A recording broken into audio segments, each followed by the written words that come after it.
বন্ধুরা, এসি সার্কিটের MCQ marathon পর্বে আপনাদের স্বাগত।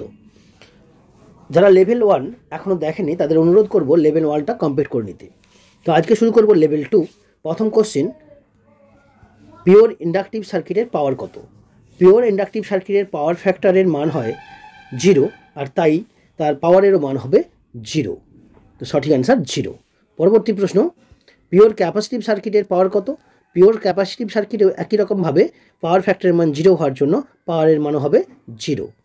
পরবর্তী প্রশ্ন, কী ধরনের বাধা থেকে তাপ উৎপন্ন হয়?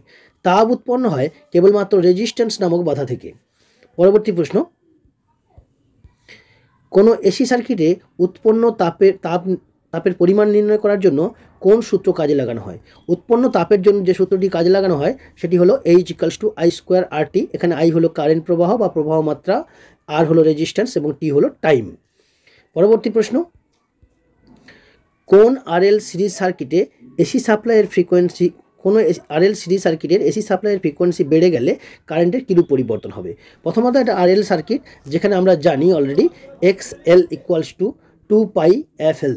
এখন এই সূত্রে আমরা দেখতে পাচ্ছি যে সাপ্লাইয়ের ফ্রিকোয়েন্সি যদি বেড়ে যায়, F যদি বেড়ে যায়, তাহলে XL অবশ্যই বেড়ে যাবে, আর বাধা যদি কোনো সার্কিটে বেড়ে যায় অবশ্যই কারেন্ট কমে যাবে। তাই সঠিক উত্তর হচ্ছে কারেন্ট কমে যাবে। পরবর্তী প্রশ্ন, কোন মেশিনের ক্ষমতা বোঝানোর জন্য তার অ্যাপারেন্ট পাওয়ারের উল্লেখ করা হয়?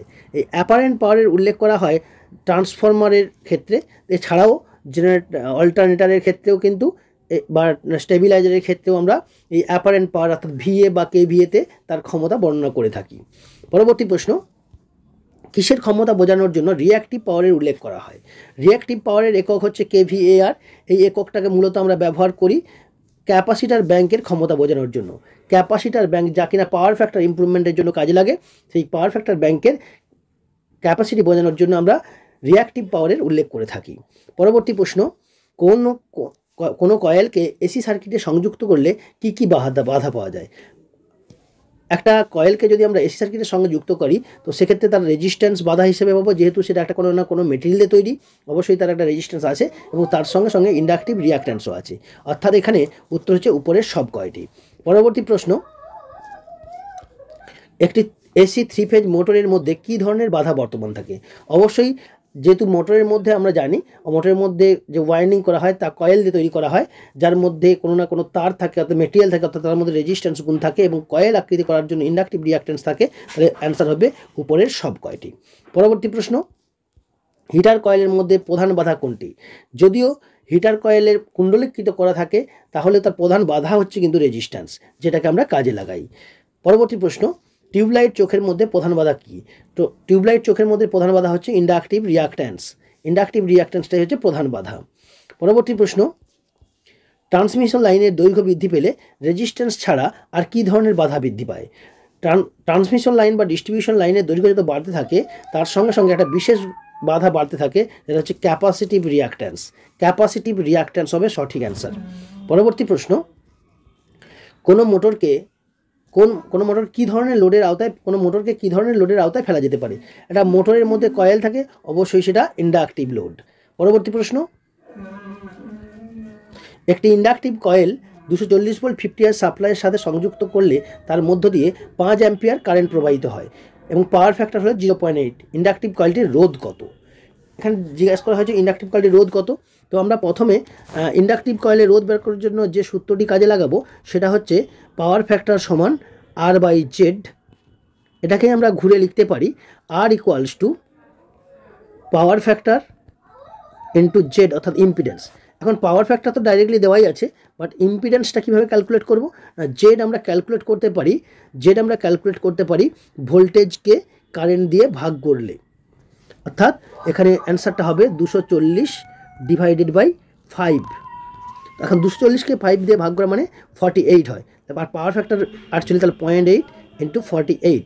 তো রাইট অ্যান্সার যেটা আসবে 48কে যদি আমরা 0.8 দিয়ে গুণ করে নিই তাহলে হবে রাইট অ্যান্সার, যার মান হবে 38.4। রাইট অ্যান্সার হবে 38.4 ওহম। 38.4 ওহম হবে রাইট অ্যান্সার। পরবর্তী প্রশ্নে আসছি, কোনো এসি সিরিজ সার্কিটের রেজোন্যান্স ফ্রিকোয়েন্সি কীভাবে বাড়ানো যাবে? এখন রেজোন্যান্স ফ্রিকোয়েন্সি কীভাবে বাড়ানো যাবে সেটা জানার আগে আমরা রেজোন্যান্স ফ্রিকোয়েন্সি সূত্রটা একটু দেখে নেব। 1/2π√L/C, এটা হচ্ছে রেজোন্যান্স ফ্রিকোয়েন্সির সূত্র।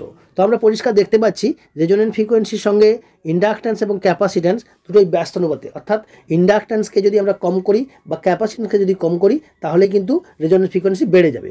তো এখানে দেওয়া অপশন অনুযায়ী আমরা দেখতে পাচ্ছি সবগুলোই বাড়ানো হয়েছে, কেবলমাত্র কমানোর কথা বলা হয়েছে, এই ক্যাপাসিটারের মান কমানোর কথা বলা হয়েছে। তাহলে এটাই হবে রাইট অ্যান্সার। পরবর্তী প্রশ্ন, কোনো 3 ফেজ সিস্টেমের পাওয়ার ফ্যাক্টর 0.5 ল্যাগিংয়ের থেকে কম হওয়ার প্রধান কারণ কি? এখন পাওয়ার ফ্যাক্টর যে কোনো যখন ল্যাগিং হবে না, যখন ইন্ডাকটিভ কয়েল থাকবে তখনই হবে ল্যাগিং।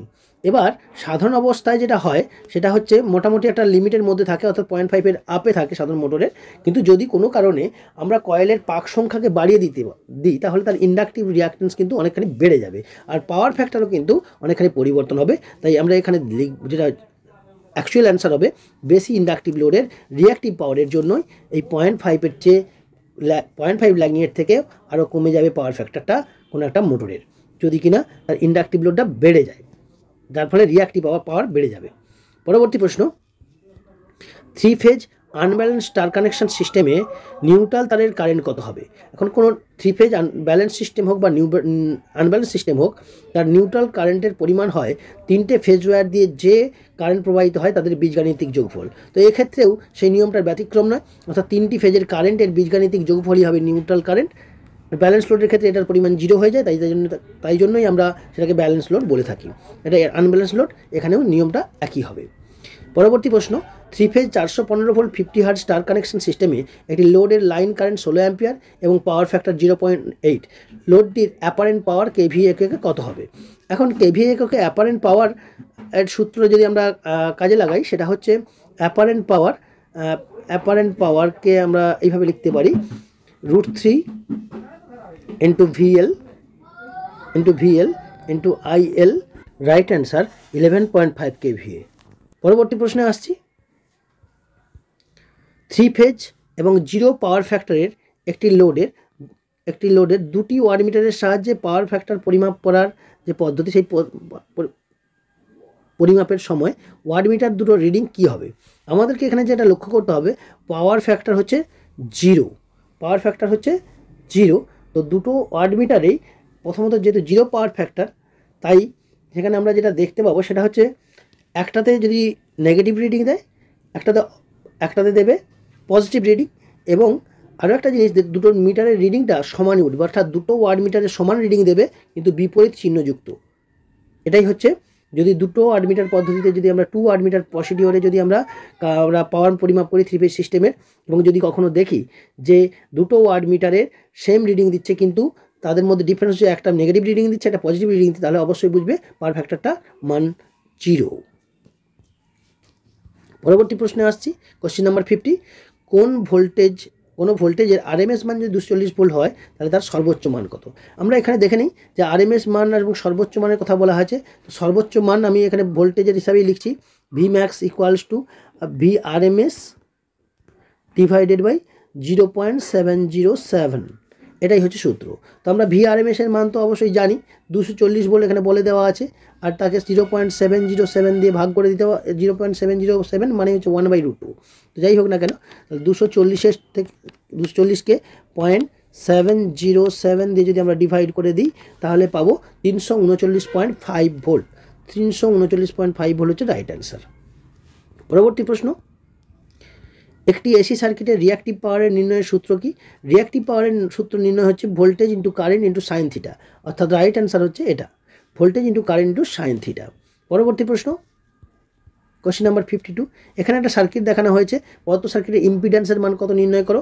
যেখানে রেজিস্ট্যান্সের মান বলা আছে 5 ওহম, রেজিস্ট্যান্সের মান বলা আছে 5 ওহম, আর এক্সেলের মান বলা আছে 36 ওহম, এবং এক্সির মান বলা আছে 24 ওহম। তো এখান থেকে আমরা ক্যালকুলেশন যেটা করতেই পারি, আমরা প্রথমে জেড নির্ণয় করার চেষ্টা করব। তো জেড = যেটা হবে √5 স্কোয়ার প্লাস 36 - 24 মানে 12 স্কোয়ার, 36 - 24 অর্থাৎ এক্সএল - এক্সি হোল স্কোয়ার। তো এখান থেকে আমরা 5 × 5 = 25,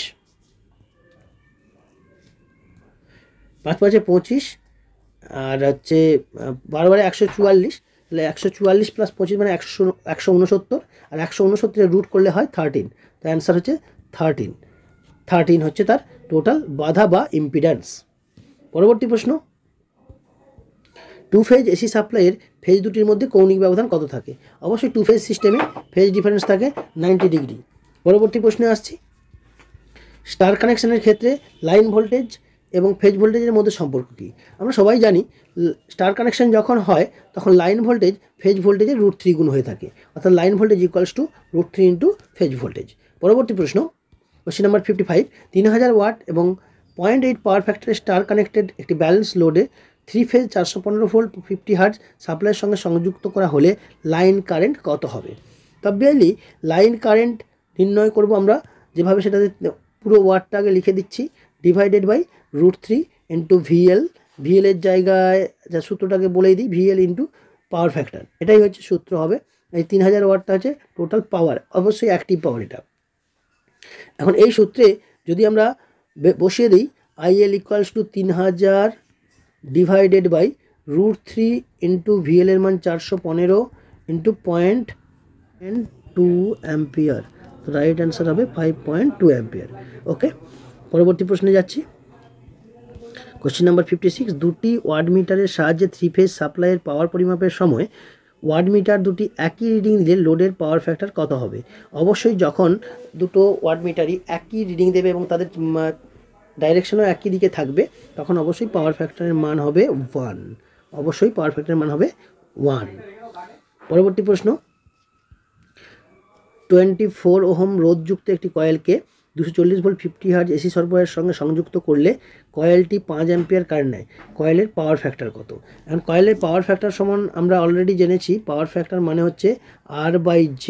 এখানে তো আর এর মান দেওয়াই আছে 24, অবশ্যই জেড এর মান দেওয়া নেই, কিন্তু জেডটা আমরা ক্যালকুলেট করতে পারি। জেড সমান হচ্ছে V/I, এইভাবে ইকুয়ালস টু 48 হবে। তো অ্যান্সারটা এখানে 48 বসিয়ে দিলে 0.5, তো রাইট অ্যান্সার হচ্ছে 0.5। পরবর্তী প্রশ্ন, যদি একটি এসি সার্কিটের ক্যাপাসিটিভ রিয়াক্ট্যান্সের তুলনায় ইন্ডাকটিভ রিয়াক্ট্যান্স কম হয়, এই জায়গাটা নোট করতে হবে, ইন্ডাকটিভ রিয়াক্ট্যান্স কম, তবে সার্কিটের ইম্পিডেন্স নির্ণয়ের সূত্র কোনটি? অবশ্যই আমাদের তাহলে এখানে যেটা বলা আছে, এক্সির মানটা হচ্ছে বড় আর এক্সেলের মানটা ছোট, তাহলে এটা হবে টোটাল রিয়াক্ট্যান্স। তাহলে আমাদের এখানে যা অপশন আছে সেই অপশনগুলোকে একটু লক্ষ্য করি। Z equals to √R² plus XC minus XL এর হোল স্কোয়ার, এটাই হবে রাইট অ্যান্সার। বাকি সবের ক্ষেত্রে কিন্তু এক্সেলগুলো বড় দেখানো হয়েছে, এখানেই একমাত্র এক্সিটাকে বড় দেখানো হয়েছে। ওকে, পরবর্তী প্রশ্নে আসছি। কোশ্চেন নাম্বার 59, 15 ওহম রোধ এবং 20 ওহম রেজাল্ট্যান্ট রিয়াক্ট্যান্ট বিশিষ্ট একটি RLC সার্কিটের 240 ভোল্ট 50 হার্জ সাপ্লাইয়ের সঙ্গে যুক্ত করা হলে পাওয়ার ফ্যাক্টর কত হবে? সেই একই সূত্র, R/Z হচ্ছে পাওয়ার ফ্যাক্টর নির্ণয়ের সূত্র, পাওয়ার ফ্যাক্টর সমান R/Z। তো আর এর মান হচ্ছে 15 আর জেড এর মান হচ্ছে √, এখানে হবে R² মানে 15² প্লাস 20², 15² প্লাস 20², আর 15² প্লাস 20²কে আমরা যদি করি, অর্থাৎ 15 ইন্টু 15 ইকুয়ালস 225, আর 20² করলে হয় 400, 225 4 মানে 625, আর 625 যদি রুট করিয়ে তাহলে হয় 25, তাহলে আলটিমেট দাঁড়াবে 15 ডিভাইডেড বাই 25 সমান হচ্ছে 3/5 মানে হচ্ছে 0.6, তো রাইট অ্যান্সার হচ্ছে 0.6। পরবর্তী প্রশ্নে আসছি, আজকের এপিসোডের লাস্ট প্রশ্ন, অর্থাৎ লেভেল 2 এর লাস্ট প্রশ্ন। একটি RLC প্যারালাল সার্কিটে 240 ভোল্ট 50 হার্জ সাপ্লাই সংযুক্ত করলে 8 অ্যাম্পিয়ার কারেন্ট নেয়, ওই সার্কিটের অ্যাডমিটেন্স কত? একেবারে নতুন ধরনের প্রশ্ন। তো আমরা প্রথমেই এটা করব কি, জেড ক্যালকুলেশন করব, জেড অর্থাৎ ইম্পিডেন্স। জেড মানে হচ্ছে voltage by current, that is 240 divided by 8 সমান 30 অ্যাম্পিয়ার হওয়ার কথা। কিন্তু এই লাস্ট পার্টটা আমি করতে বারণ করছি, ক্যালকুলেশনের উত্তর করার দরকার নেই, অর্থাৎ আমরা করব কি 240/8। তো অ্যাডমিটেন্স Y ইকুয়ালস টু আসলে 1/Z, তাহলে অর্থাৎ ইম্পিডেন্সের রেসিপ্রোকালকেই বলা হয় অ্যাডমিটেন্স, অর্থাৎ অ্যান্সার হবে 8/240। 8/240কে যদি আমরা ভাগ করে নিই তাহলে দাঁড়ায় 240 ভাগ করে দাঁড়ায় 0.0333, অর্থাৎ জিরোর পরে পয়েন্টের পরে একটাই জিরো। তো এটা হচ্ছে রাইট অ্যান্সার। তো এই ছিল আজকের ফুল এপিসোড, এবং এরপরে আমরা লেভেল 3-তে আসবো। আশা করি আপনাদের ভালোই লাগবে। যাদের ভালো লাগছে তারা অবশ্যই লাইক দেবেন, আর যারা নতুন ভিউয়ার আমার চ্যানেলে তারা অবশ্যই সাবস্ক্রাইব করবেন। Thank you, have a nice day.